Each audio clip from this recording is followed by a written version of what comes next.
Rick and Morty. You know what it is? Justin Roiland and Dan Harmon struck gold in the early 2000s by concocting this little animated masterpiece about a crazy multiverse-hopping grandpa and his grandson, to the point where we're sitting here today with a whopping 7 seasons to cover. In case you don't know, this show is as insane as it is emotional, and is filled with lore and secrets in nearly every frame. Set across various dimensions and infinite realities, the show introduces characters as peculiar as they are endearing. Oh, come on, man. Wrapping everything up in a blend of sci-fi twists and a very interesting sense of humor. So, enough talk. Let's begin. But first, a little context. This is Rick, better known as Rick C-137 Earth Dimension. He's a mad scientist with a slight drinking issue.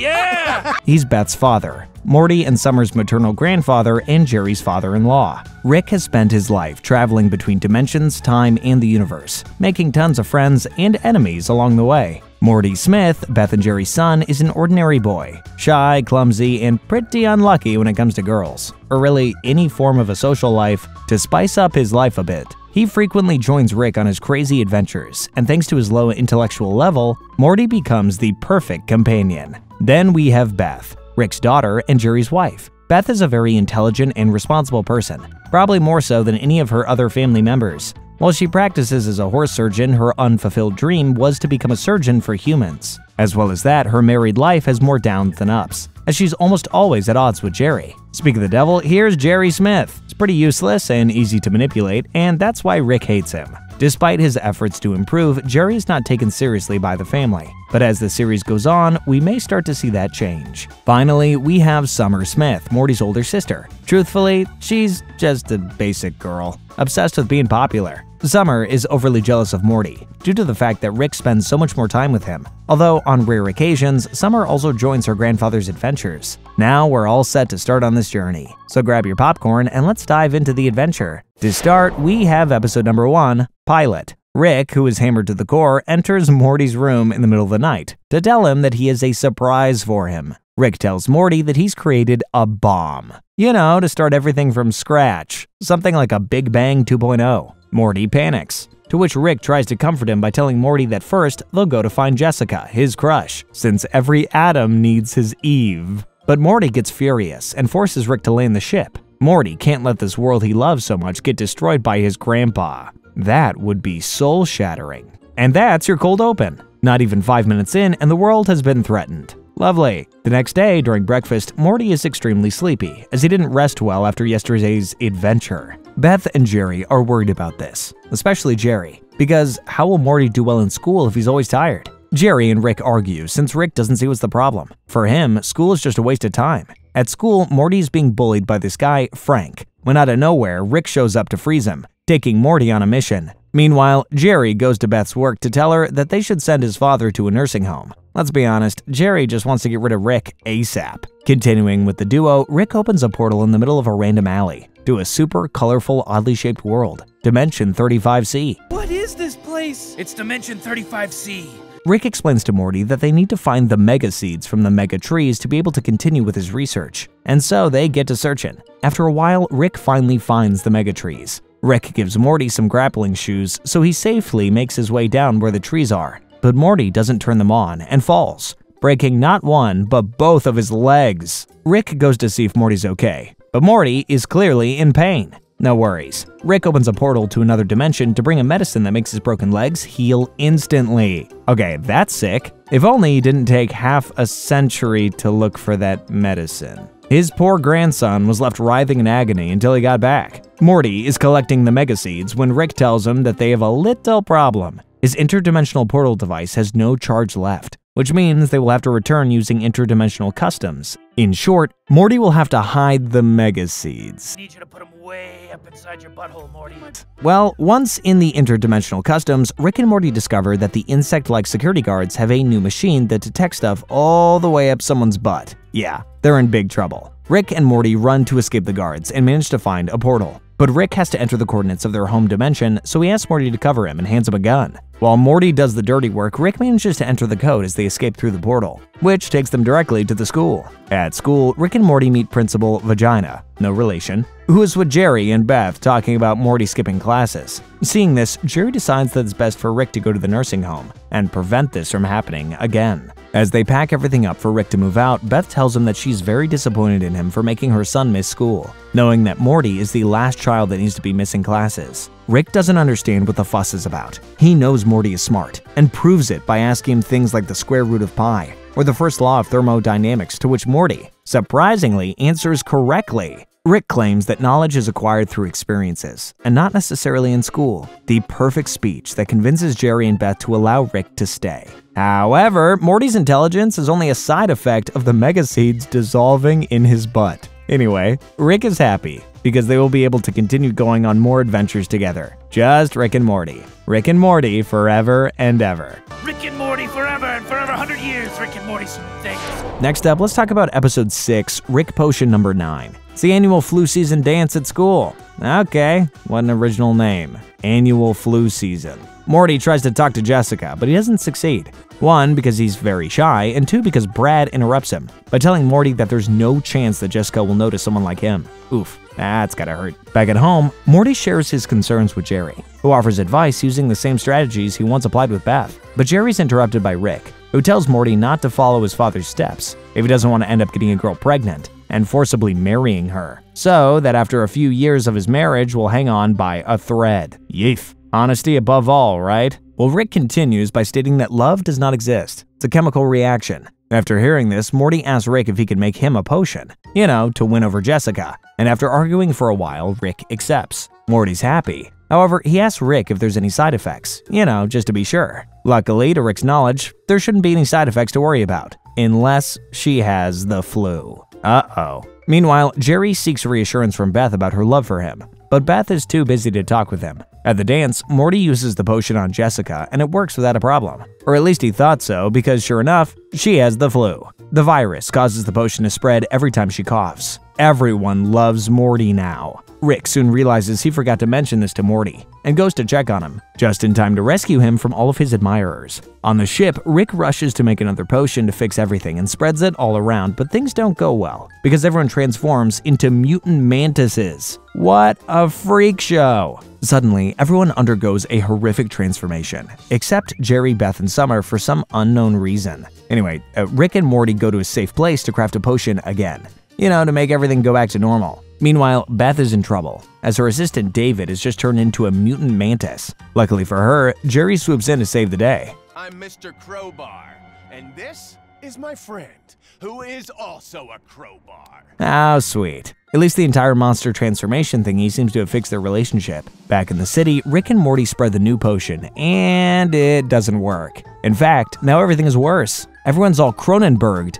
Rick and Morty argue, to which Morty puts all the blame on Rick. It tells him that he has to find a new way to fix everything. Rick knows that there's a way to make everything go back to normal. Or, well, a relative way to do it. Rick and Morty open a portal to enter another dimension, where they find themselves dead after an experiment gone wrong. Morty freaks out, to which Rick tries to calm him down, explaining that there are an infinite number of alternate realities, and that this is just one of them. Basically, Rick's plan is to slip into the place of their dead selves in that reality, and continue with their lives as if nothing actually happened. Well, now, tell me if that didn't absolutely blow your mind. That is some clearly heavy stuff. The episode ends looking at a clearly traumatized Morty. Let's have a look at episode 8, 60 Minutes, which begins with Rick, Morty, Summer, Beth, and Jerry watching television, when Rick decides to improve the situation by installing his own cable box, capable of receiving television across infinite dimensions. The shows that appear in these alternate realities are as crazy as they are random, but everyone seems to enjoy them. Rick is changing the channels to show all the infinite possibilities, when suddenly, they come across a channel where Jerry is a celebrity. Jerry asks Rick to stop,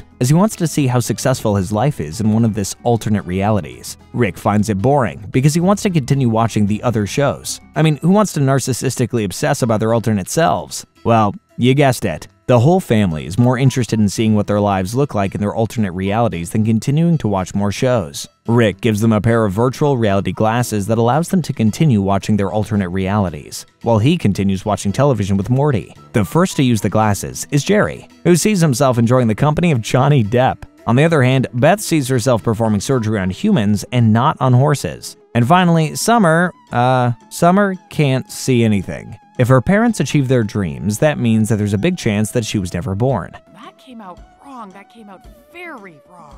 After trying for a while, the only thing Summer sees herself playing is board games with her parents. Wow, that's pretty fun. While Rick and Morty are having a blast watching the TV shows, Jerry, Summer, and Beth start an argument. They start to question if marrying due to pregnancy was the best decision. If they had never met, their lives would have been so much better. Summer gets angry because it's obvious that her family is forced to be together and decides that she will leave the house. Jerry and Beth are left talking about what just happened and realize that they need to take some time for themselves, to process everything. Meanwhile, Morty talks to Summer. And after a deep talk about how life is not perfect, Morty manages to convince her to stay. There's nothing better than a chat between siblings. Morty, Summer, and Jerry return to continue watching television with Rick, while Beth decides to stay in the kitchen with the virtual reality glasses drinking wine. When suddenly, both Beth and the others see how in one of the alternate realities, she and Jerry end up choosing each other, proving that despite everything, they always end up together. Everyone is amazed, especially Jerry and Beth, who run in to hug each other. I guess after all, divorce is off the table. In episode number 10, Close Rick Counters of the Rick Kind, Rick and the family are enjoying breakfast together when out of nowhere, 3 Ricks from alternate dimensions appear and take him away. Along with Morty, of course. Rick and Morty are taken to the Citadel, a place that is full of Ricks and Mortys from other dimensions and timelines. That sounds kinda cool, right? In this place, Earth Rick C-137, our Rick, is declared guilty for the crime of murdering 27 other Ricks. Rick argues by stating that he had nothing to do with those deaths. You wanted to be safe from the government, so you became a stupid government. But no one believes him, and Rick is sentenced to the Machine of Unspeakable Doom, a machine that swaps your conscious and unconscious minds. Rick punches another Rick and yells at Morty to run while he opens multiple portals, and after running through several dimensions, they manage to escape. Rick and Morty are hiding in a restaurant, in a dimension where the people are the furniture and the furniture are the people, when Rick discovers a signal in his portal gun that reveals the location of the real murderer. Rick and Morty arrive at the place, which, by the way, is full of Mortys being tortured.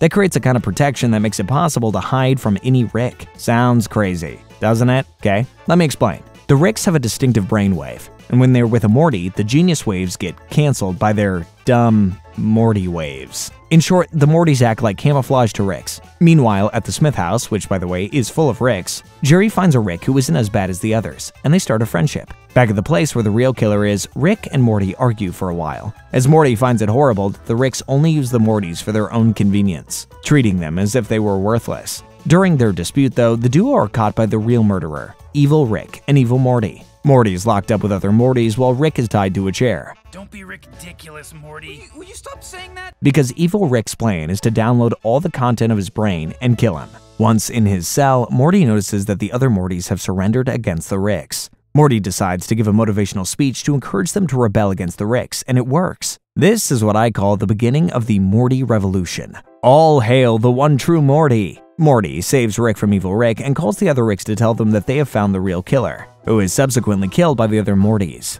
Earth Rick C-137 is finally declared innocent, and everything seems to return to normal. But wait a minute. The Ricks realize that Evil Rick wasn't actually evil, he was controlled by someone else. But who? Get this. He was controlled by his Morty all along. Now that is a plot twist. Episode 11, Ricksy Business, begins with Jerry and Beth leaving for a Titanic-themed getaway. Beth leaves Rick in charge and tells him that if anything happens to the house or the kids, she won't let Morty go with him on any more adventures. This is pretty serious stuff. However, as soon as Beth and Jerry leave, Summer and Rick throw a super crazy party. Morty's going crazy, trying to make sure no one makes a mess, to which Rick tells him to relax and enjoy the party. But Morty is constantly on edge, he's very worried. Well, until he sees Jessica. The party continues, and everything seems to be going well. Rick's meeting up with his old friends like Squanchy, Slow Mobius, and Bird Person, and Summer's as popular as ever. Heck, even Morty is alone with Jessica in the garage and actually making conversation, until he accidentally trips and knocks down one of Rick's devices, which causes the entire house to be transported to another dimension. However, the only one who seems to care is Morty. Rick and Summer send Morty along with Aberdolf Linkler, one of Rick's failed experiments, and Nancy, one of Summer's friends, to go get some crystals in order to get everything back to the way it was, while they continue enjoying the party. Upon finding the crystals, Morty, Aberdolf Linkler, and Nancy are attacked by a beast, who ends up killing Linkler. Morty and Nancy return to the party with the crystals and tell everyone what happened, but no one seems to care. And these babies just saved this lame-ass party!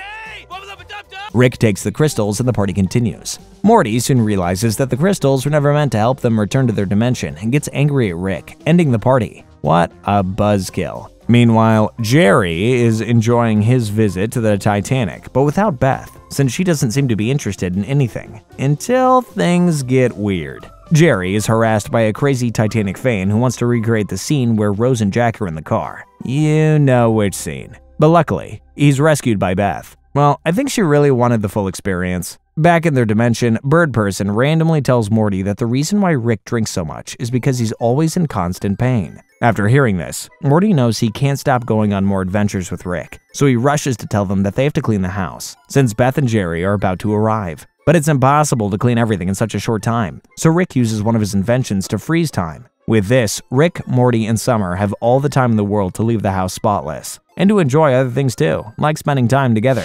Let's move on to the second season. Episode 1, A Rickle in Time. It's been 6 months since Rick froze time so they could clean the house. Yeah, you heard that right, 6 whole months. And, it's time to bring things back to normal. Rick unfreezes time. There's a small problem. Their time is fractured. Somehow, Morty and Summer create a feedback loop of uncertainty that split the reality into 2 equally possible impossibilities. In short, Rick, Morty, and Summer are not on any timeline. They're lost in a timeless oblivion. They only have 4 hours to fix the problem. Otherwise, it will be as if they have never existed at all. Rick uses some crystals to make everything go back to normal, but something goes wrong. Morty and Summer's uncertainty prevents the fusion from working. Rick deduces that the reason for his uncertainty is because they both want to be Grandpa's favorite. After arguing for a while, Rick tries again, but Morty tells him something that now makes Rick uncertain. The time fusion fails again, and Rick thinks it's because it's his other self wants to kill him in order to fix the problem. Suddenly, a 4th-dimensional being appears, and after scolding Rick for trying to fix time with just a crystal, he gives the trio time-stabilizing collars that fuse correctly all the realities, making everything return to normal. However, since Rick obtained those crystals illegally, you stole a time-freezing crystal from testicle monsters? Everyone will have to go to the time prison for eternity. Obviously, Rick isn't gonna let that happen.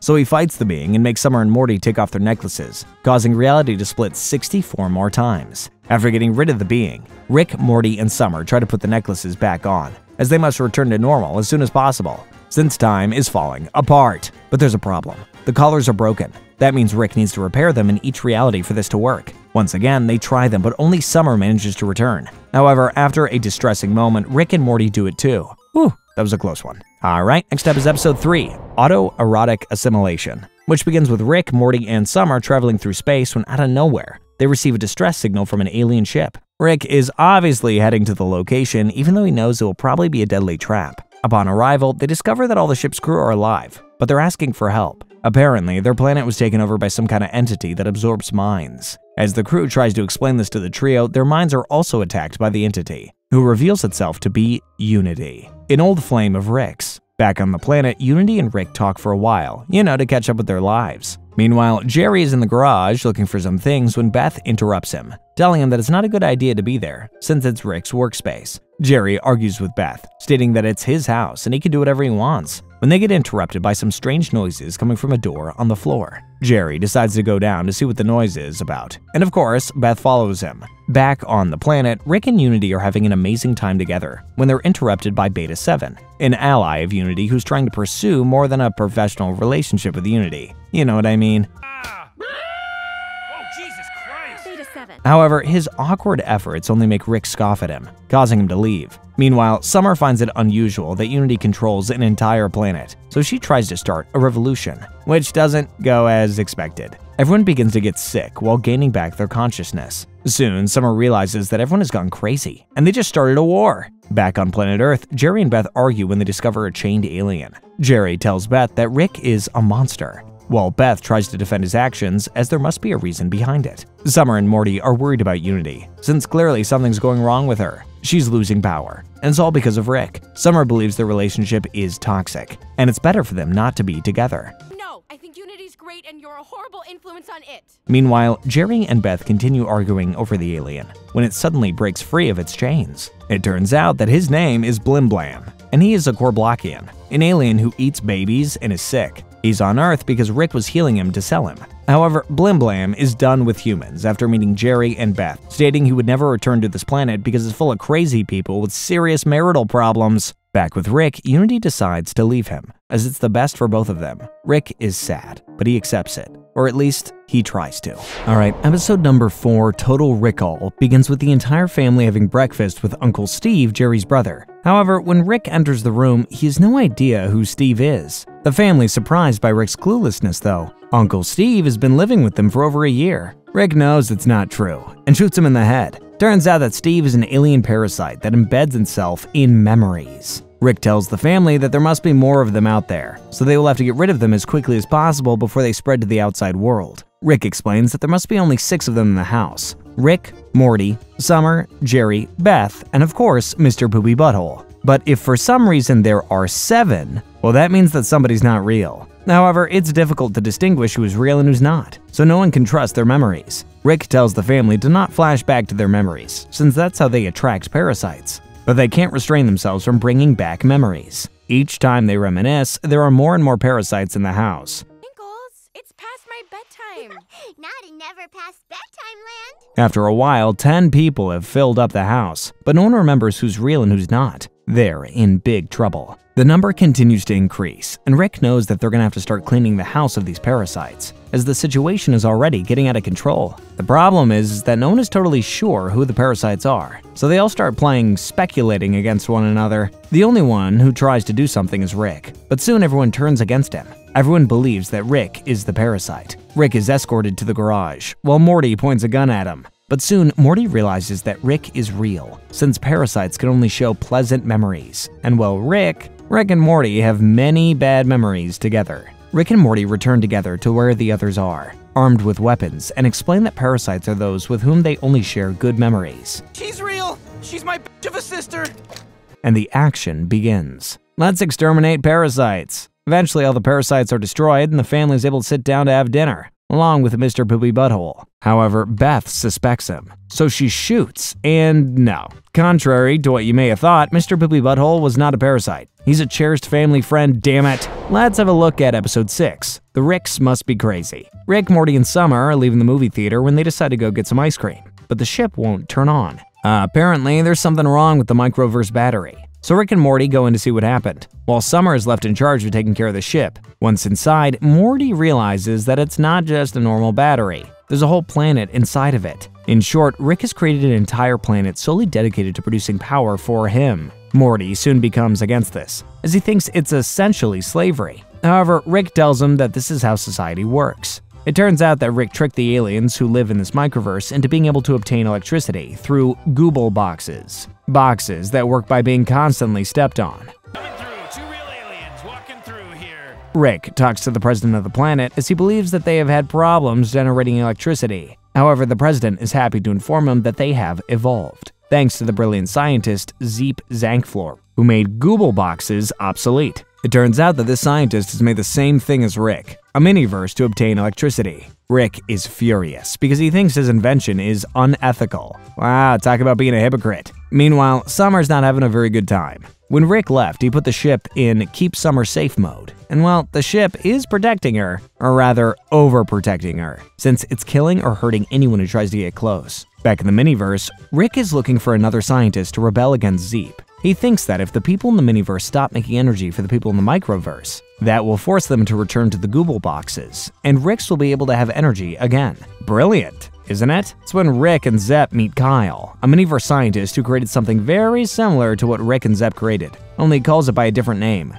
the Teenyverse. Wow, seems like the cycle never stops. Or wait, it does, since Kyle realizes this and decides to end the cycle by destroying his ship with him inside it. After this, Rick and Morty and Zepp are trapped in the middle of what appears to be a jungle, and after several months of fighting, they finally decide to work together to get out of there and return to the microverse. Once in the microverse, Rick, Morty, and Zepp try to get to Rick's ship as soon as possible, as Zepp plans to destroy it and Rick and Morty want to escape from this place. Rick and Morty manage to get there first and return to Summer. Once on the ship, Rick tries to turn it on. However, Morty thinks that the battery must be dead, but the ship turns on. Zep knew that the only way to save the miniverse from Rick was to work for him, so everyone in the miniverse goes back to using the Google boxes. Anyways, finally, Rick, Morty, and Summer can go buy the ice cream they wanted so much. Next up, Episode 10, The Wedding Squanchers. Rick, Morty, Summer, Beth, and Jerry have just been invited to the wedding, or rather, to Bird Person's mate melding ceremony with Tammy, Summer's friend, which will take place on planet Squanch.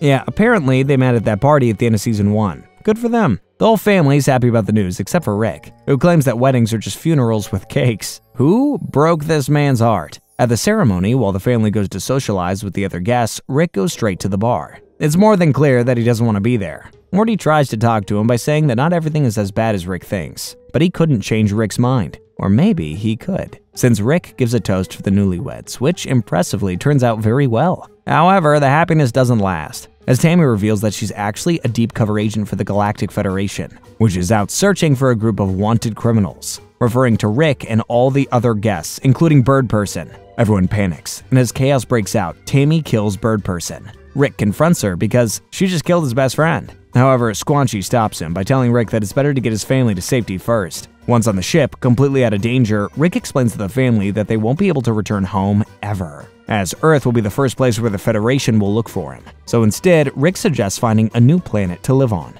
After searching for a while on his computer, Rick finds out that there are 765 planets similar to Earth in the Milky Way, but only 3 of them are outside federal jurisdiction. The first planet they visit is too small, so it gets ruled out. I thought it was further away. I guess this one's a little small. In the second, everything is on a cob, and Rick panics, so obviously it gets ruled out too. And on the third planet, the sun screams endlessly throughout the planet's 42-hour day. So clearly they decide to return to the first planet, even though it is pretty small. On the planet, while the family is watching the news, Rick goes exploring and finds a cave leading under the house. Rick overhears his family arguing about what to do about his situation. Jerry suggests turning Rick in, since it's clear that Rick doesn't care about anyone but himself. However, the family is willing to sacrifice everything for Rick. They already lost him once, and they don't want to do it again. This makes Rick reflect. He feels guilty because he knows deep down that his selfish and destructive behavior led them to this situation, so he decides to turn himself into the Galactic Federation. After saying goodbye to Morty under the pretext that he's going to go for ice cream, Rick calls the Federation pretending to be Jerry and waits in a cantina to be arrested. Meanwhile, Morty, Summer, Beth, and Jerry are transported back to planet Earth, while Rick is put in a high-security prison. What an ending. Alright, let's move on to the next season and see how it all unfolds. Also, fun fact, the next season took 2 whole years to make, so fans were left waiting with a cliffhanger for a long time. Season 3, here we come. Episode 1, The Rick Shank Redemption, begins with Rick and the whole family in a restaurant talking about how Rick escaped from prison. However, Rick's got a feeling something might be off, so he orders Jerry to fold himself over 12 times, but he only manages to do it 6 times, revealing that this is, in fact, just a simulation based on his memories. It turns out that the Galactic Federation wants to collect information from Rick's mind via a brain link, and then finish him off. Meanwhile, the Galactic Federation has taken over Earth. Jerry is happy about it since he has a good job and has been promoted multiple times. I just got my 6th promotion this week, and I still don't know what I do. However, Beth, Morty, and Summer miss their old lives, especially Summer, who decides to not sit on her hands and goes to the garage to try to find something useful, and to help Rick break out of prison. Summer has a feeling there must be something useful there. I mean, it's Rick's workplace after all. Morty tells Summer to stop searching, because in the end, they're not doing so bad. Summer gets angry, and after an argument, Morty tells her that if she loves her grandfather so much, she should go dig up the Rick that's in the garden. Summer does just that, and finds Rick's portal gun. Meanwhile, Rick is forced to relive the moment in which he invented the portal gun, because this information is very valuable for the Federation. However, for Rick, this moment tugs at his heartstrings, because it reminds him of the death of his wife, Diane. Rick ends up giving the Federation the information they were looking for. Or so they thought. This little scenario was a lie. Rick tricks them and escapes, but now his mind is in a different body. Coming back to Morty and Summer, they're in trouble. After finding the portal gun and using it, they end up in a dimension where Beth, Jerry, and Summer don't want to let him escape, and destroy the portal gun in the process. However, and to their good luck, Morty and Summer are rescued by other Ricks. Or, well, to their bad luck, since Summer, upon revealing what happened, gives information to the other Ricks about where Earth Rick C-137 is. Holding C-137. Booyah. And assassinate him. Boo nah. While the other Ricks go to try to kill him, Morty and Summer are taken as prisoners to the Citadel of Ricks. At this point, the Ricks arrives at the scene and kill Earth Rick C-137, or, well, just his body. Hi, Rick. Bye, Rick.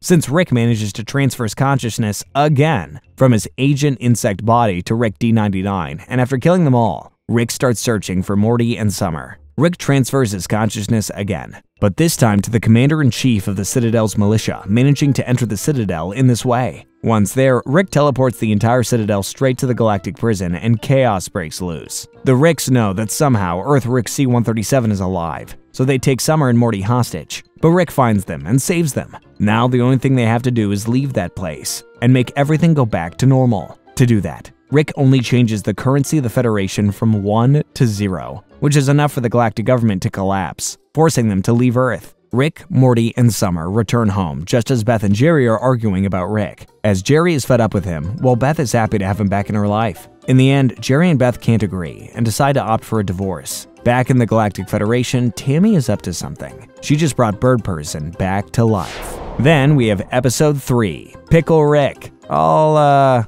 let this one speak for itself. Pickle Rick! I'm Pickle Rick! Moving on, get ready for Episode 5, The Whirly-Durly Conspiracy. The episode begins with Jerry suffering from his new lonely life. As he prepares to go to sleep, Jerry is surprised by Rick, who appears out of nowhere and takes him on an intergalactic adventure. Yep, it's a Rick and Jerry adventure. However, it seems strange to Jerry that Rick suddenly cares about him out of nowhere. There must be an ulterior motive behind this. And of course there is. Rick confesses that he's only doing this for Morty. Morty thinks that Jerry must be extremely sad about the divorce, and he's afraid he'll do something stupid. You know what I mean. Rick takes Jerry to an intergalactic resort that is surrounded by an immortality field, which means that if Jerry tries to kill himself during his stay, he'll just be brought back to life. Rick explains that in this place there are no consequences. Actually, they're free to do whatever they want. After sharing a few drinks with Rick, Jerry goes to the bathroom, where he gets captured by Risotto Groupon, Rick's enemy, who asks Jerry to help him murder Rick. Risotto's plan is to make Jerry go with Rick to the Whirly-Durly attraction, since there's a point on the ride that dips just outside the immortality field, the perfect spot for killing someone.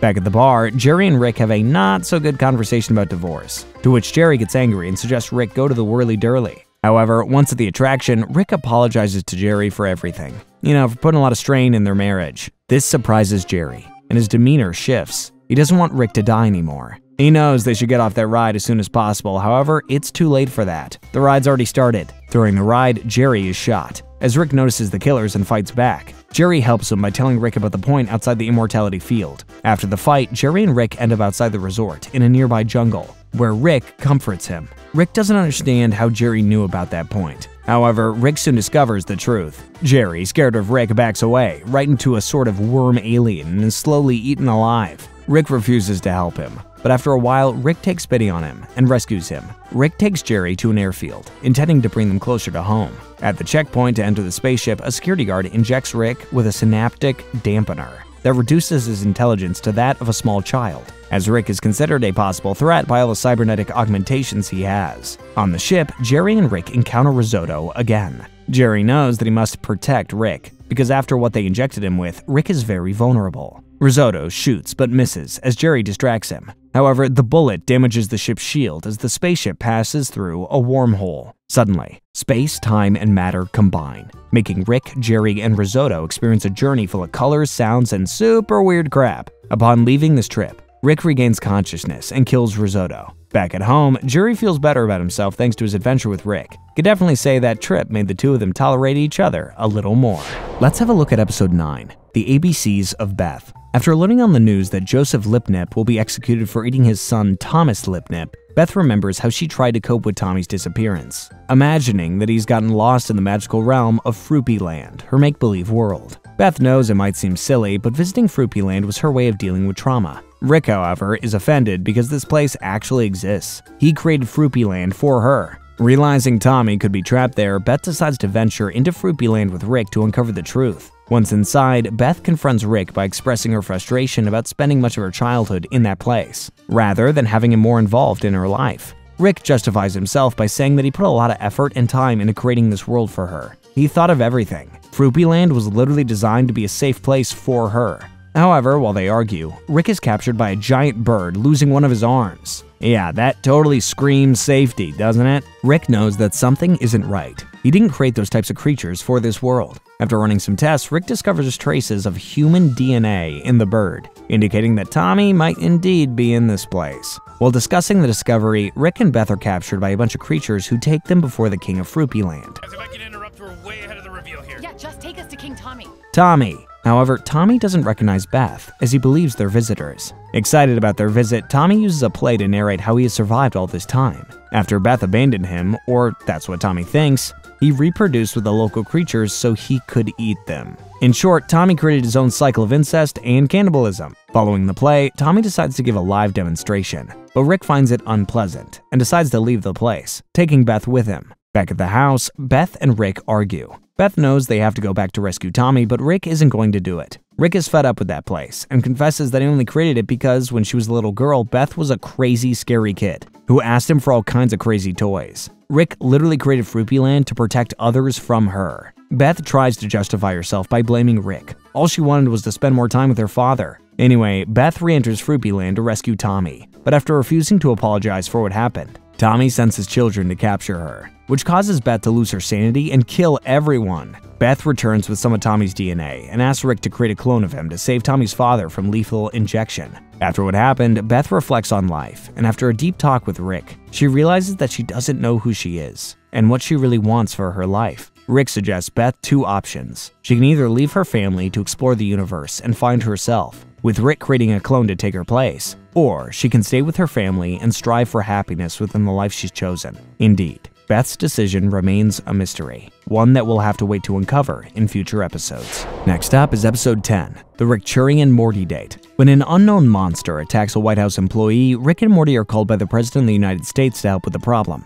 Once there, after shooting and scaring the little alien that was behind the attacks, Rick and Morty get bored and return home to play Minecraft. However, the Secret Service have been watching them all this time and informs the president that Rick and Morty just blew off America. Tell him Rick and Morty just blew off America. Observing Rick and Morty relaxing at their house via satellite, the president decides to call them about the monster situation. Rick and Morty assure them they're making progress, although slowly, and estimate about a month to complete the task, clearly bending the truth to buy themselves some time. After the pair's audacity, the president gets angry, revealing that he's been watching them all along and declares he no longer requires their assistance. Meanwhile, Summer and Beth enjoy some quality time together as they go shopping. Beth gives Summer some advice on her choices, to which Summer reacts positively, telling her that after the divorce, it's like Beth is a different person, a much cooler mom. However, Beth gets worried. Is she really a different person? As this happens, a miniature civilization is discovered in the Amazon rainforest, prompting Rick and Morty to head to Brazil for a closer look. However, the President of the United States also arrives, claiming that he'll take care of the situation.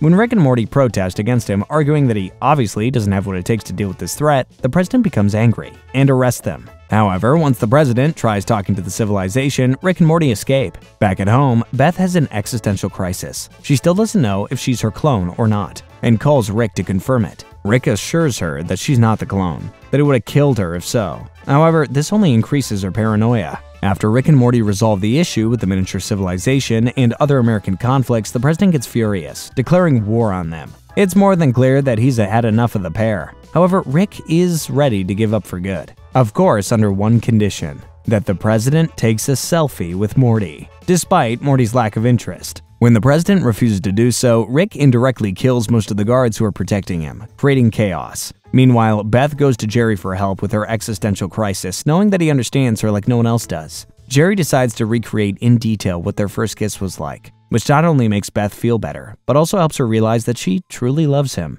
Back at the White House, and after a small confrontation, Rick finally gets the president to agree to take a selfie with Morty, only to find that Morty's gone. Turns out that while they're fighting, Morty stole Rick's portal gun. Beth and Jerry went back together, and the whole family went to hide so that Rick doesn't kill Beth, since no one is sure if she's the clone or not. After learning all this, Rick surrenders to the president and asks for help finding his family. The president agrees, of course, only if Rick never bothers him again. Once with the family, Beth confronts Rick, trying to convince him not to kill her, to which Rick assures her that she is herself and not a clone. He only came to take the family back home. Everyone seems to like this new beginning, where Jerry and Beth are happily married and Beth isn't afraid of Rick leaving them anymore. Except for Rick, who doesn't seem to be happy with how things turned out.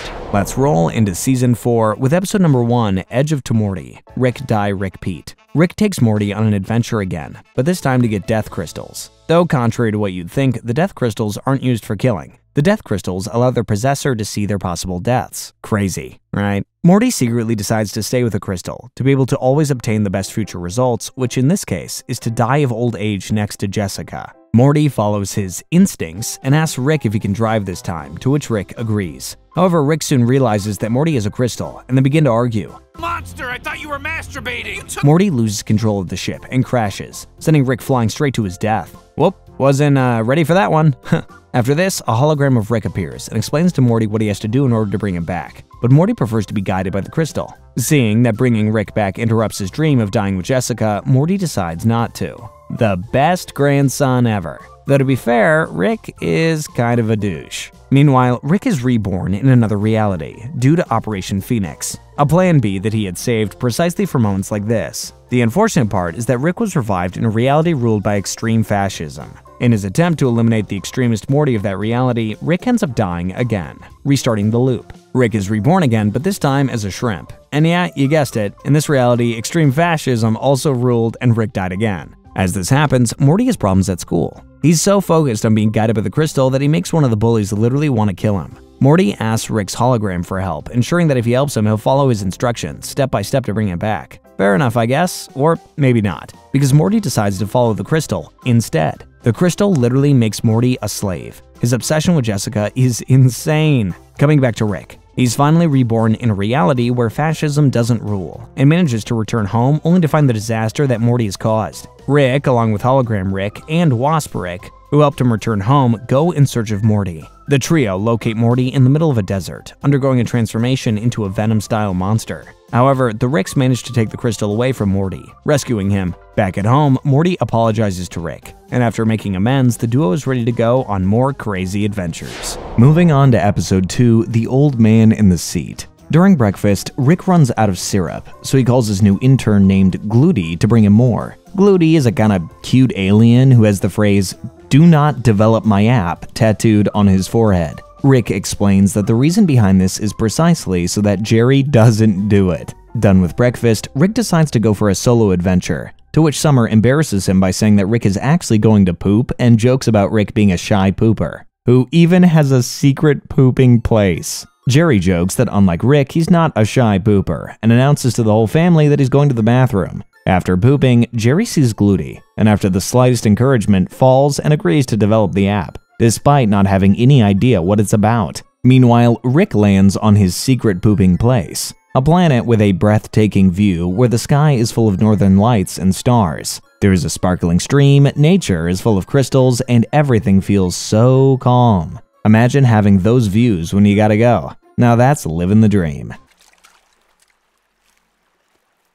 However, upon finishing his business, Rick realizes that someone else has used his precious bathroom. This infuriates him. He's gotta find the culprit. Back at home, Morty realizes that Jerry just made Gluty develop his app, causing Morty to lose it. He knows this is not good at all. Meanwhile, Summer and Beth are hanging out at the mall when Summer decides to download an app called Love Finders, in which she finds a match almost immediately. She matched with a 25-year-old boy Danny, who coincidentally is also at the mall, so they decide to escape together, despite Beth's disapproval. As this occurs, other people around them also begin to receive notifications from this app and act strangely. I quit, I'm gay, and I love Xander. Beth calls Jerry to tell him what is happening, and Jerry realizes that the app could have been a bad idea, so he asks Gluty to take it down, but Gluty refuses, since he's just an intern. After being threatened, Gluty takes Morty and Jerry to the mothership to speak directly with his superior, who reveals that the app is just a distraction tactic. While humans are focused on that silly app, they plan to steal all the water on planet Earth. Meanwhile, Rick finally finds the one who used his precious bathroom, Tony, a simple office worker. After arguing for a long time, Rick lets him live. Of course, under the condition that he never uses his bathroom again. Back with Morty and Jerry, the duo find themselves in a tight spot, as they have the entire ship looking for them, after trying to take down the app. When Gluty finds them, he suddenly changes his mind and aids their escape. Meanwhile, Rick finds out that Tony passed away and something breaks inside of him, as he was willing to share the bathroom with Tony. Now Rick is left completely alone, reflecting on his life. Next up is episode 5, Rattlestar Ricklactica. Rick and Morty are preparing for an adventure when they spot Jerry struggling to hang Christmas lights on the roof. They decide to lend a hand, surely not because Beth asked them to. Rick zaps Jerry with a lightning bolt, making his body lighter than air, and warns him that his shoes are the only things keeping him grounded, and that the effect will wear off in 10 hours. With a timer set, Rick and Morty can finally set off on their new adventure. Once on the ship, Morty has to go to the bathroom, so he asks Rick to let him go out, but Rick refuses, arguing that space is a dangerous place. However, their argument is interrupted when the tire suddenly goes flat. Rick tells Morty to stay inside the ship, while he goes to repair it, and, you guessed it, Morty ignores him and gets out. Rick insists that he needs to get back on the ship, but Morty doesn't listen. He's convinced that nothing bad's gonna happen. I mean, they're in the middle of space completely alone. However, while they're arguing, Morty gets bitten by an astronaut snake.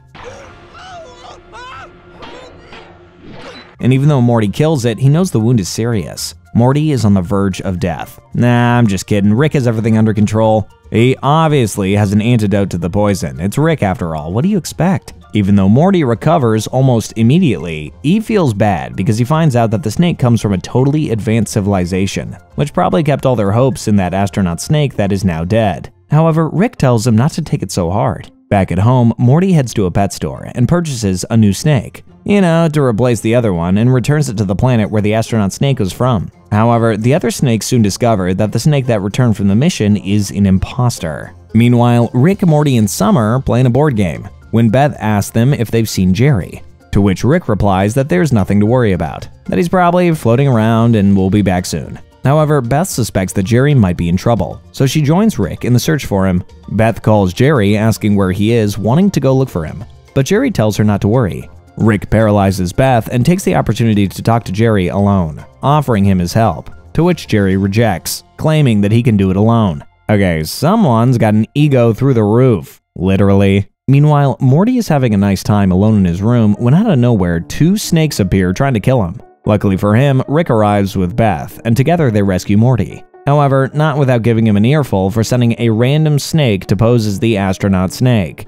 Rick explains to Morty that because of this, snakes have evolved much faster than they should have, developing new technologies such as time travel, which caused a war where the goal is to kill the one who made all this start, Morty. Rick knows that what they have to do is simply go back in time and leave a book with the correct equations so that the snakes can discover time travel on their own, causing their own disaster. And it works. The snakes are no longer against Morty, but against themselves. Moral of the story, never let Morty get off the ship. Never again.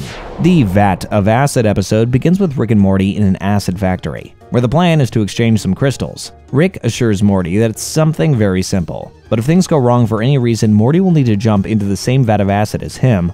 Also, they can pretend they're dead and facilitate their escape, which Morty finds utterly absurd. Rick meets up with some intergalactic barters who he trades with, and everything seems to be going smoothly until one of the traders reveals to Rick that they have deceived him. Rick, without hesitation, jumps into the vat of acid, and his plan goes perfectly. Well, almost. Since they didn't expect the dealers to stay there for hours talking about what just happened, Morty becomes impatient, realizing that the dealers have no intention of leaving. So he decides to go out of the vat and kill them. Once on the ship, Morty and Rick argue, because it's obvious that Rick's invention was a very bad idea, to which Rick gets angry, arguing that Morty ruined everything. The argument intensifies until it gets out of control, when Morty tells Rick that most likely all of his ideas are bad because he can't do them. Like that idea Morty had about a video game to which Rick never made. Rick gets fed up and starts making the video game Morty wants, just to show him that he can do everything. After hours and hours of work, Rick finally manages to create the video game and shows it to Morty, who isn't only the best inventor but the best grandfather of all, huh?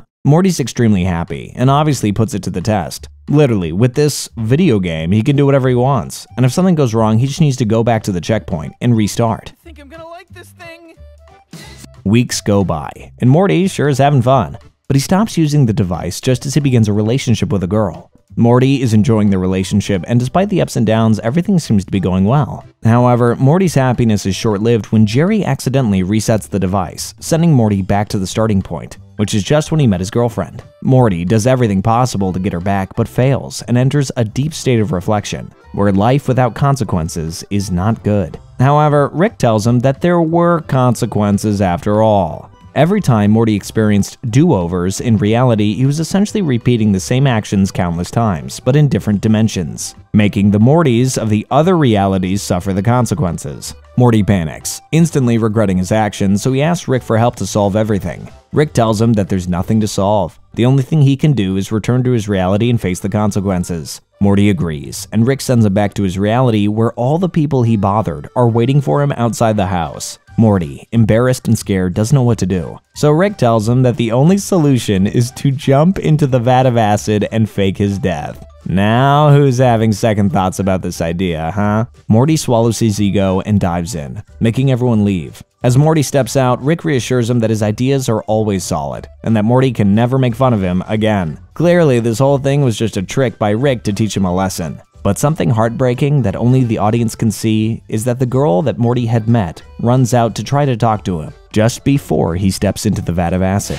Let's continue with episode 10, Star Mort Rick Turn Off the Jerry, which begins with a version of Beth totally different from the one we know, leading a group from the Galactic Federation's troops. After finishing the mission, Beth returns to some kind of secret base where she's treated for her wounds. During a conversation with her doctor, the doctor suggests that taking a break from her duties might be a good idea for her, and inquires whether she misses planet Earth. Beth responds that there's no need for her to miss it, explaining that her father created a perfect clone to stand in for her. The doctor asks her what would happen to her clone if she decides to return, but Beth doesn't care, until she hears the doctor say that she has some kind of bomb attached to her neck, which would most likely activate if she tried to go back home. Meanwhile, back on Earth, Beth suggests the idea of going for family therapy. Rick, however, comes up with multiple excuses and goes to the garage to avoid the conversation. In the garage, Rick sees the other version of Beth, who confronts him about the bomb on her neck, to which Rick assures her that it's not what it seems. Rick explains that Earth's Beth also has a similar device around her neck. This device is designed to transfer the memories of Earth's Beth to her for when she decides to return, thus confirming that Earth's Beth is indeed the clone.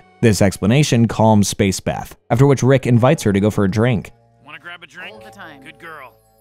Beth shares her crazy space adventures with Rick when suddenly, a television announcement reveals that the Galactic Federation is looking for Beth. Rick worries, as this most likely implies that they might come for Earth's Beth. Following this revelation, Space Beth starts to question Rick's concern and wonders who the clone really is. Meanwhile, Tammy interrupts the Smiths' family therapy to kill Beth, causing Earth's Beth to realize that she's most likely the clone. However, Rick arrives just in time and saves her from Tammy. Rick takes Earth Beth and Jerry on his ship, and they flee to find Morty and Summer and get everyone to safety. Space Beth chases them, and obviously Earth Beth is furious. However, Rick assures her that she's not the clone, and that he only created Space Beth because he thought the idea of having a space daughter was cool. Earth Beth gets angry and asks to speak to Space Beth, which only results in the two being captured by the Galactic Federation. While Rick goes to rescue the Beths, Morty and Summer go to find the NX-5 to shut it down, to prevent the destruction of Earth. Rick searches everywhere, but only comes across Bird Person, who is now Phoenix Person, and they start battling each other. Rick is seriously injured, and just when Phoenix Person was going to destroy him, the two Beths arrive and save him.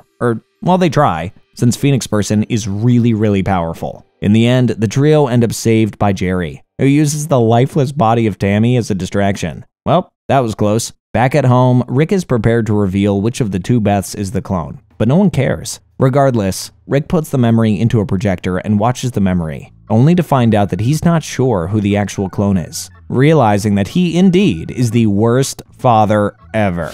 Alright, let's continue with Season 5, Episode number 1, Mort Dinner Rick Andre. In the middle of a battle, in another dimension, Morty carries Rick, who's very badly injured, and they manage to reach their ship. Morty turns on the ship and takes them out of that dimension, but upon entering their new dimension, the ship suffers from damages, causing it to malfunction and eventually shut down. With Rick unconscious, Morty knows they're falling straight to their death. He decides to call Jessica and confess his love, which is surprisingly accepted by her. This makes Morty somehow stabilize the ship, managing to land in the middle of the ocean. Rick wakes up, realizes the situation he's in, and gets extremely anxious as he tries to get out of there. But it's too late, as his old arch-nemesis Mr. Nimbus appears and cries foul at Rick for violating an ancient treaty. I am Mr. Nimbus! He's gonna say that a lot. Back at home, Rick is angry, preparing dinner for Nimbus when he asks Morty to help him with the wine, while he sends Summer to recover the forbidden shell that gives Nimbus all his powers. After a while, Nimbus arrives at the Smith house, as does Jessica, who was invited by Morty.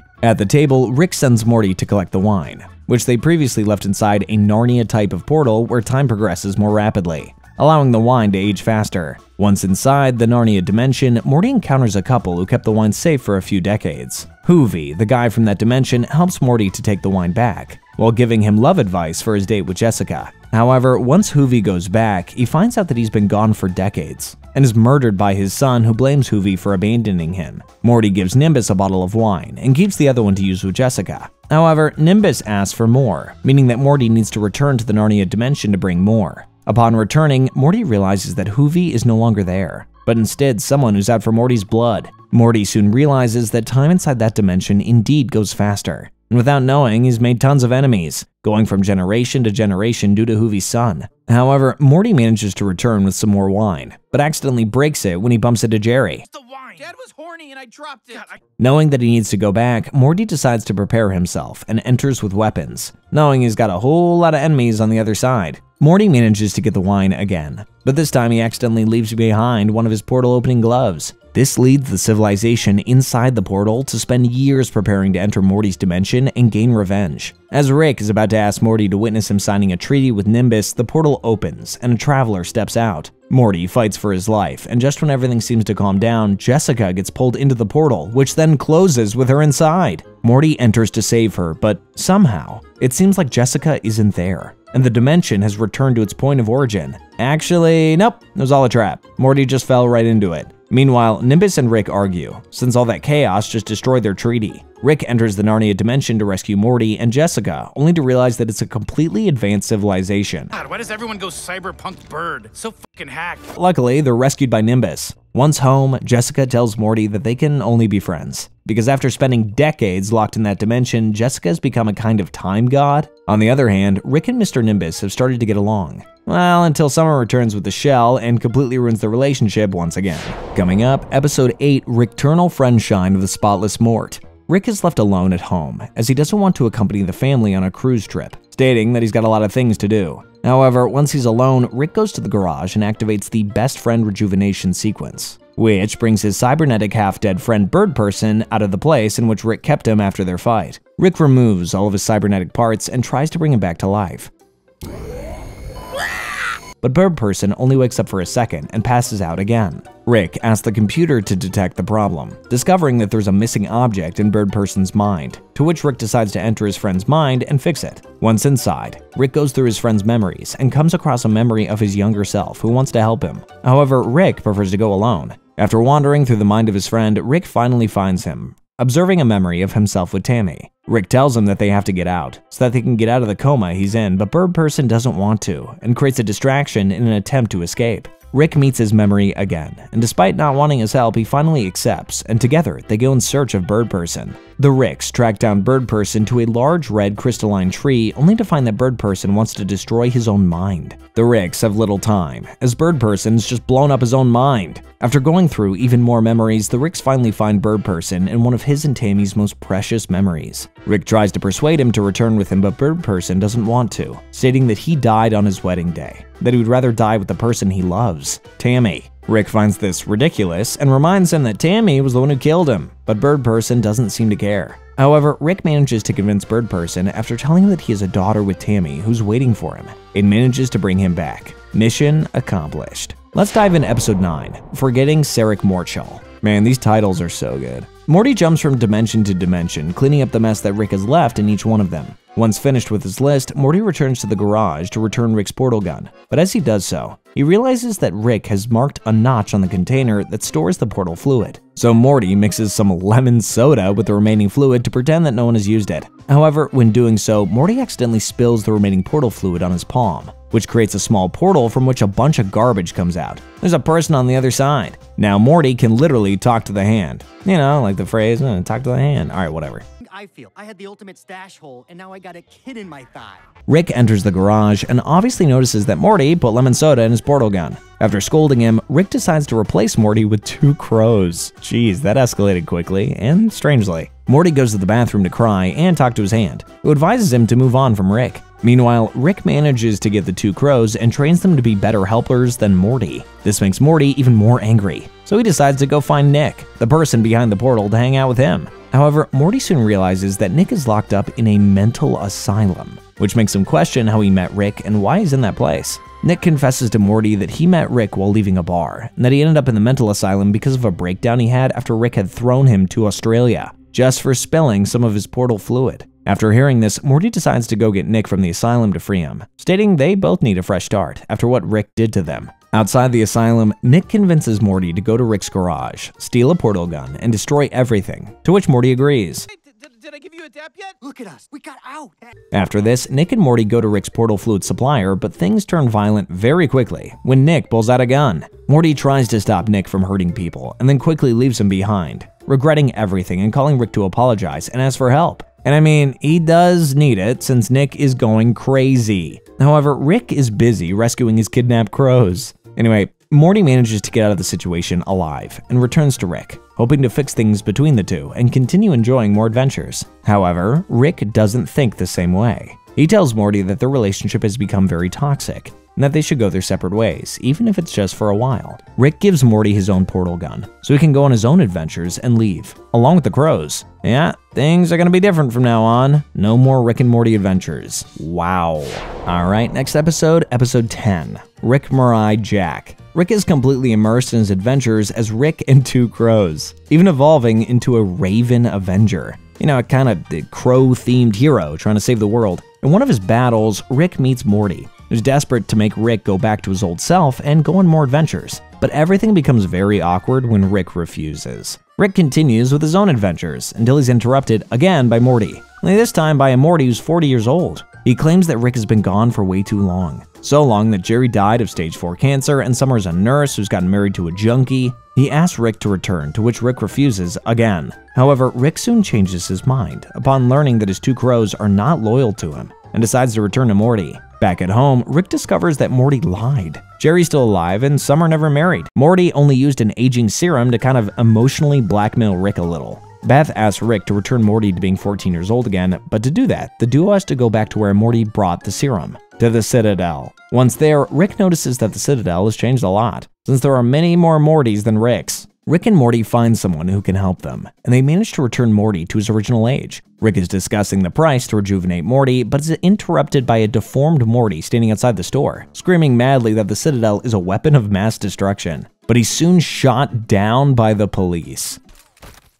Woof, you're about to get suspended with pay. Rick suggests Morty to leave that place, but other Ricks arrive telling them that they've been invited by President Morty to have dinner with them. Rick finds it suspicious, but after Morty's insistence, they accept. During dinner, President Morty begins talking about how Rick built the Citadel and asks him for information on how to take down the central finite curve. Rick obviously refuses, and things quickly spiral out of control. Spoiler alert, this President Morty is secretly Evil Morty, who took over the Citadel in the episode The Ricklantis Mix-Up. I didn't cover that one because honestly, you need to go watch that for yourself. It's so good. Anyway, enough blabbing. Evil President Morty ties them to the chairs and confesses that he put some type of technology in his food to scan Rick's brain. So now he has everything he needs to continue with his plan. Morty apologizes to Rick for bringing him to the Citadel, which makes Evil Morty angry and uses the brain scanning device to show him all the abuse the Mortys have suffered from Rick. Morty is horrified and loses faith in Rick. However, he doesn't have much time to think about it, since Rick asks him to focus on getting out of there. And after fighting with the guards for a while, they manage to escape.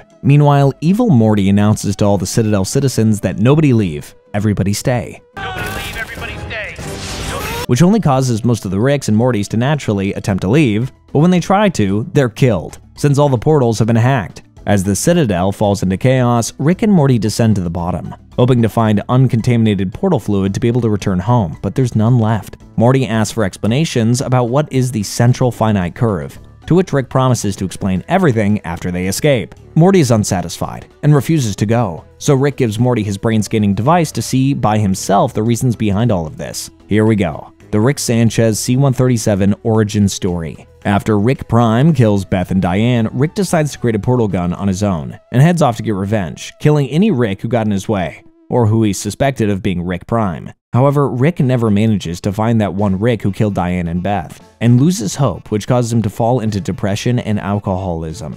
As a result, the Citadel was created precisely to protect the other Ricks from C-137 Rick. It's even shown that C-137 helped make the Citadel, probably to help narrow down possibilities for who Rick Prime actually is. After that massive lore dump, the duo meets Evil Morty again, who explains to Morty the true reason why the Citadel was created and his plan. Basically, the Ricks of the Citadel created the central finite curve to create a barrier that separates the dimension of the most intelligent Rick from the rest of the dimensions. Evil Morty's plan is to escape this curve and live a life free of Ricks. To escape, Evil Morty activates the Citadel's dimensional engine, causing a wormhole to open, destroying everything. Rick and Morty know that they must leave the place as soon as possible so they can get on a ship and get to safety, but there's a small problem. The entire fluid portal was destroyed, so they cannot return home and they're left stranded in the middle of space. Meanwhile, Evil Morty manages to escape by traveling through the wormhole and penetrating the curve. Once in this new multiverse, Evil Morty opens a gold portal with his upgraded portal gun and steps through to his new life. Kicking off Season 6, we've Episode 1, Solarix. After being stranded in the middle of space after everything that happened with the Citadel and Evil Morty, Rick and Morty prepare for their death,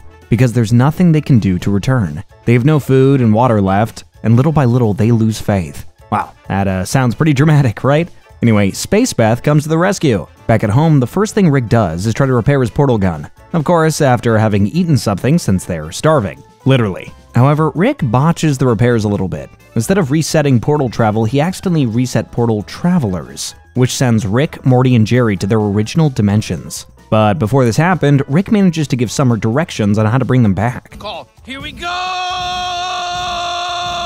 Rick returns to dimension C-137, where Beth and Diane were murdered, while Morty returns to his old dimension, which was infested by mutant Mantis Cronenberg things. Rick rushes to collect as many tools as possible from his old garage while chatting with an AI Diane that he created. While they talk, Rick decides that it's time to move on, putting his revenge plan aside so he can enjoy his family. However, while leaving the dimension through a wormhole that Summer and the two Beths opened, Diane tells Rick that it's very likely that Rick Prime, the one who killed them, is back in his original dimension. Meanwhile, Morty meets his father, who's traveling alone after the deaths of Summer and Beth. The Jerry of this dimension rejects Morty, since Jerry blames him for everything and for abandoning them. Rick arrives to pick up Morty and reveals to him that the dimension they're in is actually Rick Prime's dimension. Let's decipher that for a moment. What that means is that Rick C-137 stayed in that dimension in case Rick Prime ever returns so that he could take revenge, which also means that Rick Prime is Morty's original grandfather. After a while, Rick manages to find Rick Prime's secret base, only he's not there.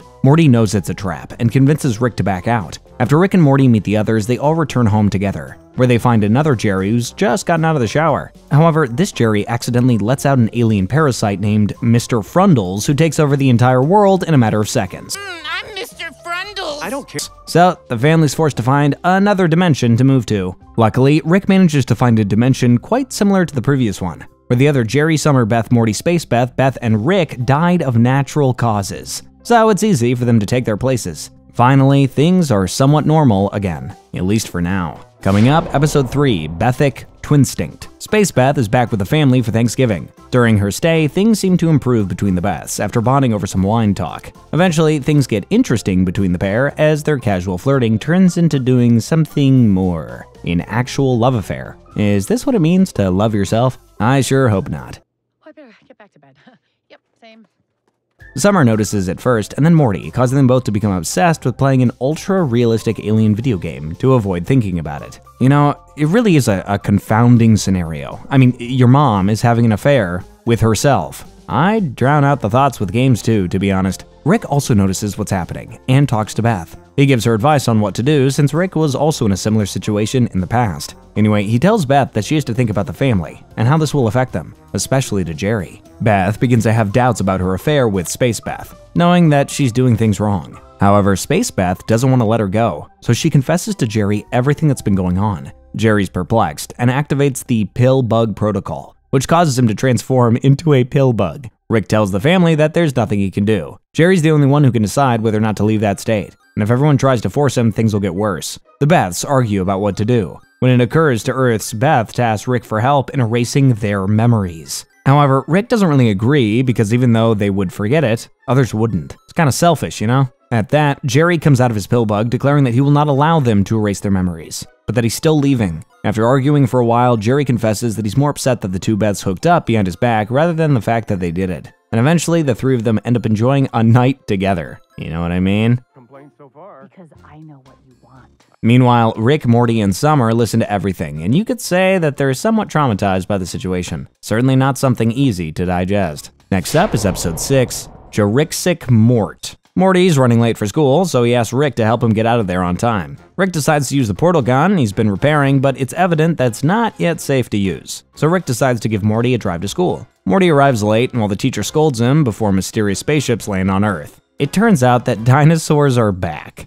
Monkeys went bald? Everyone's in shock. Didn't dinosaurs become extinct like thousands of years ago? Well, apparently not. The dinosaurs confess to the humans that they had no idea about extinction, and are surprised to see how much the human race has evolved. They explained to them that when they left Earth, the world was utopia, where technology was very advanced and used for the common good. That's why they decided to explore the galaxy, to help others achieve the same thing. However, upon returning, they're surprised to see that humanity has done more harm than good to the planet. Because of this, during a UN meeting, the dinosaurs managed to convince all the political leaders to take an indefinite vacation until they change everything as it was before. In a short time, the dinosaurs solve humanity's problems, such as ending capitalism, useless jobs, and even making everyone recycle. With everyone now free from responsibilities, life unexpectedly turns boring due to the lack of jobs, school, and no money. Even the President of the United States has had enough and contacts Rick, President only pages me if it's an emergency or he needs Molly. urging him to get rid of the dinosaurs and make everything go back to normal. Rick accepts, but under the condition of hosting the next Oscars. Once with the dinosaurs, Rick introduces himself as the most powerful human of all time, and tells them that he was willing to share the secrets of interdimensional travel with them. However, the dinosaurs don't need his help, as they discovered interdimensional travel long before him. What's more, they even give Rick a new and improved portal gun. Rick is furious since no one is better than him, and destroys the portal gun. Despite his anger, Rick knows that there's something wrong, because no one returns to Earth like that, out of the blue, and after so much time. Rick is sure that these dinosaurs are hiding something. Rick and Morty travel together to the planets, where the dinosaurs have previously been in search of answers, and they do find something. Turns out that every planet that used to have dinosaurs was wiped out by giant meteors, which caused their extinction. Back on Earth, Rick announces his discovery publicly, leading humanity to unite against the dinosaurs. Unaware of the chaos and destruction their presence caused, the dinosaurs decide to leave the planet Earth. I like trains now. For the good of everybody, Rick celebrates his victory by hosting the Oscars. But his happiness is soon ruined when Summer tells him that the dinosaurs are on Mars, ready to sacrifice themselves to the meteors. Rick goes to Mars and manages to save them, after convincing them to abandon their principles and destroy the meteor. Back at home, Rick is happy to show Morty that he finally fixed his portal gun. Now the duo are ready to go on more terrible, terrifying, wonderful adventures again. Moving on, we have episode 10, Rictional Mortpoon's Rickmas Mortication. That's one hell of a title. It's Christmas, and Rick gives the whole family gifts from the multiverse, making everyone happy. Especially Morty, since Rick gave him a lightsaber. And no, not like the plastic ones you may have gotten for Christmas, this one's real. Basically right out of Star Wars. Rick and Morty head to the garage to test their new toy, but Morty accidentally drops it, causing the lightsaber to burn through each layer of the floor. Rick and Morty run to the elevator that Rick has in his laboratory and go down floor by floor trying to find it. When they reach the 10th floor, chaos breaks out. Morty meets Rick. Yeah, it turns out that the Rick who's been with the family for Christmas is simply a robot that Rick created to take his place so he can hunt for Rick Prime. While Morty gets flooded with disappointment, Robot Rick is happy. This means he'll no longer need to work. Yet Morty tells him that he can't leave yet, because it's Christmas. Suddenly, their conversation is interrupted by the President's arrival. You got something to tell me, Morty? Merry Christmas? Who informs Morty that the lightsaber has put Earth in danger, as it's heading directly to the planet's core. After a long time talking, Morty and the President manage to get Rick's help to destroy the lightsaber. But things don't go well with the method Rick uses. So the President's scientists team up, and they end up using their own method and successfully solve the problem. However, the President takes the lightsaber with him in order to prevent another disaster, to which Morty gets furious because it's his toy. Later, after rejoining the family dinner and noticing that everyone's having fun, Morty discloses that the Rick who's been with them this whole time is just a robot. The family gets so angry that they end up disarming him. Meanwhile, in the White House, the President starts playing with the lightsaber when he accidentally drops it too. And once again, the Earth is in danger of being destroyed. Despite the challenges, Morty and the robot Rick manage to stop the lightsaber before reaching Earth's core, and they head to the White House seeking revenge for the lightsaber's confiscation. Once there, Morty and the president start to argue when things escalate into a physical fight. The situation gets out of control as the White House ends up in space. However, the real Rick ends up rescuing Morty and the president, but unfortunately, Robot Rick doesn't survive. The only good thing after all this is that Rick and Morty reconcile. Rick then decides to include Morty in his hunt for Rick Prime, and the duo is more united than ever. Venturing into Season 7, Episode 5, Unmortrican. Evil Morty's past is shown through a flashback, in which we can see the precise moment he betrayed Rick, killed thousands of Ricks, and kidnapped thousands of Mortys for his evil plan. Then became president of the Citadel, and finally crossed the central finite curve. In a colorful universe, Evil Morty successfully evades various creatures while collecting resources, and takes them to his space mansion, which is basically a hidden paradise. Just another day in paradise. However, his peace is interrupted by several portals that Rick C-137 has opened in search for Rick Prime. While Rick and Morty are testing their new invention, which teleports every possible version of Rick Prime, or rather his various decoys, to Rick's laboratory, Evil Morty appears, making Morty panic. However, upon seeing what they're doing, Evil Morty advises Rick to filter for probability stasis, so that the work is faster and more efficient. And it works. A version of Rick Prime that they had not seen before appears. Rick suspects it's a trap, but as always, Morty ignores him and tries to shoot him, which activates a kind of black portal that takes the three of them to a prison, where all the Ricks who also tried to track down Rick Prime get transported to. Suddenly, a video of Rick Prime appears, explaining that Diane was wiped from all existence by using the Omega device, a weapon that Rick Prime created. In this video, Rick Prime also mentions that he will allow one of the Ricks to recover his Diane, and the only thing they have to do is survive each other. Even though Rick C-137 warns the others that Rick Prime is lying, the Ricks proceed to kill each other, and chaos begins. However, Rick and the Mortys work together and advance to the final round. How is the worst turd a pizza?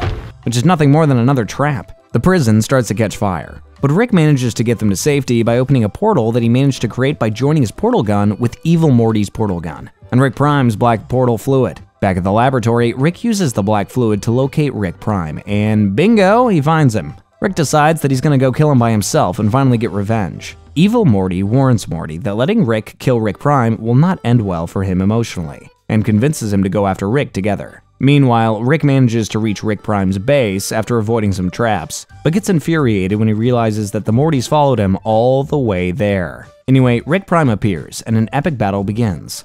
Rick, Morty, and Evil Morty join forces, all against Rick Prime. During the battle, Morty gets knocked out, and Evil Morty seizes the opportunity. He manages to incapacitate Rick Prime after distracting him and pretending to be his original grandson. What a move! Evil Morty takes Rick Prime to a different room to scan his mind, and in that way pass all the information to Rick's mind and revive him. Rick C-137 got his ass handed to him during that fight, by the way. After getting brought back, C-137 finally gets his revenge on Rick Prime, beating him to death with his bare hands, in what may be one of the most brutal scenes I have ever seen on TV, and I've seen Invincible. Meanwhile, Evil Morty destroys the Omega device, and it seems like that just about means each and every loose thread is tied up. The day is safe, and Rick's big goal is finally complete. After this, Rick and Morty return home. But while Morty celebrates the defeat of Rick Prime, Rick feels strange. He realizes that he has just lost his purpose in life. What should he do now?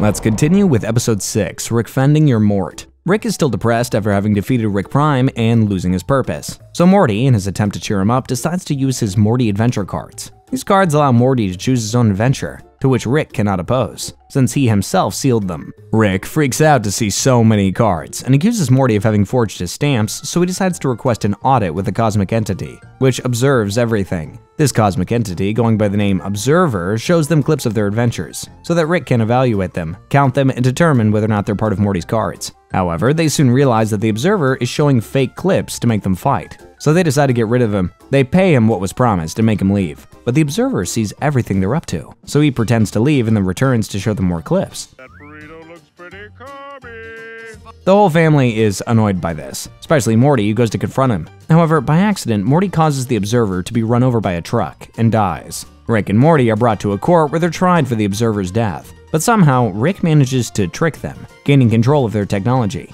This allows him to display clips of everyone in the court doing bad things, which makes everyone start a fight. The perfect escape plan. Back in the garage, Rick apologizes to Morty for not believing in him, and thanks him for giving his life a new purpose, to go on more adventures together. This may as well be our real daughter because she's... Next up is Episode 10, Fear No Mort. Rick and Morty are exploring the Carnival of Nightmares, but quickly get bored as they realize it's not scary at all. While they're talking about how bad it is, a mysterious man interrupts them, stating that he knows a place that's actually scary, and decides to take them there. It turns out this spooky place is a Denny's restaurant. Rick and Morty think it's all a hoax until one of the waiters mentions the fear hole in the men's bathroom. In the bathroom, Rick and Morty not only find the hole, but also a TV. Well, it's definitely a hole. Rick turns it on, and a video appears explaining how the fear hole works. Basically, the hole manifests your biggest fears so you can work on them. And if you manage to conquer them, you must leave your photo on the bulletin board as a reminder of this experience. Rick thinks it's kinda stupid, so he tells Morty not to do it, but Morty jumps into the hole, making Rick go after him. Back at home, Morty and Rick act as if nothing has happened. Till out of nowhere, a portal appears in the middle of the room where Diane comes out. Everyone's shocked, especially Beth. However, Rick and Morty know it's not real. Diane is clearly a product of the hole. Rick and Morty wonder why they're still inside, but Rick soon finds out. His theory is that Morty's biggest fear is that Rick will swap him for Diane and will no longer need him. Morty thinks it's absurd, so they decide to spend time with Diane to test it out. However, things between Diane and Rick don't seem to be going well, so Morty comes up with another theory. Rick's biggest fear is getting a second chance with her and blowing it. Going back to his original plan, Morty has to conquer his fear in order to get out of the hole, so Rick continues his efforts to get Diane. Morty begins to worry about Rick, because spending too much time with Diane is literally killing him. Rick looks worse and worse every time. However, if they want to leave the hole, Morty still must conquer his fear, which he still has no clue what it is. So Morty decides to return to the Denny's restaurant for answers.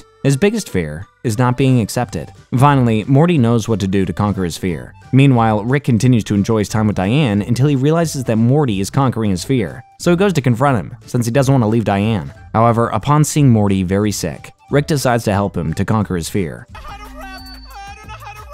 Rick and Morty manage to make it out of the hole, or so they think. Apparently, that wasn't Morty's fear, so the hole brings them back. Rick and Morty, both confused, begin to argue. They fall into an infinite loop where they leave and re-enter the hole, until Morty finally does it. Morty realizes that his biggest fear is that Rick will never tell him that he's irreplaceable. Turns out that Rick never jumped into the hole to save him. All this time, Morty was alone with his fear. Hey, how was it? Was it spiders?